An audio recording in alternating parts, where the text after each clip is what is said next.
All right, welcome. Today, we're going to do something a little different. We're not just explaining a text, we're stepping into a dark parable, a story of a world turned completely inside out. This is the Liturgy of the Hollow Sun. So let's just dive right in with the core question this thing throws at us, right? I mean, what really happens when the light you count on becomes something else? When it stops providing warmth and starts to infect? Let's explore that very rupture in reality. Okay, so to get to the bottom of that, we have to start at the beginning with this catastrophic event, the sun that chills, a rupture in the firmament that is about to change absolutely everything. So picture this. You've got a busy marketplace. Totally normal, right? A place of commerce, full of what this story calls narrow souls, just living their pious and tepid lives. This is our starting point, the world before it becomes a threshing floor of dark madness. And then, bam, the sky just breaks. A new sun tears its way into existence, bleeding this scarlet, atavistic light. But this is no sun of life. It's a skeletal ring of fire, a necrotic star. Okay, this is where it gets really strange. The whole point of this new sun, it's not about warmth. It's about infection. It injects a fever, a worldly wisdom right into your bones, into your marrow. This isn't a physical change, it's a psychic one, creating a new consciousness that's both cruel and sovereign. And the text uses this very specific, very important word to describe the light. Atavistic. So what does that mean? It means it's not creating something new. Oh no. It's waking something up, something ancient, something primal, something that's been buried deep down inside people for a very, very long time. And that, of course, brings us to our next part, a savage awakening. We're about to see how this chilling light just completely rips apart the crowd below, a process the text calls the sloughing of the hive. I mean, look at this. It's a total flip, a complete inversion of their entire society. All that old piety, gone, thrown out. And in its place, this gay science, which is this kind of joyful, full-throated embrace of everything predatory, raw, and savage. And you gotta pay attention to the language here. It's so violent. This isn't some gradual change. People are literally tearing at the masks of who they used to be. They are actively unmaking themselves so they can be remade by this hollow sun. And get this, the text implies this has all happened before. It calls it the third sloughing. That makes it sound like some kind of recurring biological process, you know? It's described as surgical and unrepentant, super precise, totally deliberate, and with absolutely zero guilt.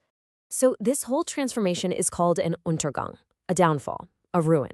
But here's the twist. It's not a bad thing. It's a celebrated downfall. They are willingly sinking into what the old world called destruction just to build something new from the ashes.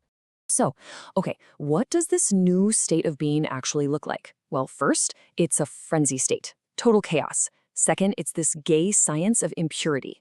Third, it's savage and primal. And this is the real kicker. It's a state where individual and evil wills aren't pushed down. They are encouraged to expand. All right, so this brings us to part 3, heresy's new liturgy. Because all this chaos, it's not random. It has a structure, it has leaders, it has its own priests. Let's meet the figures of the void.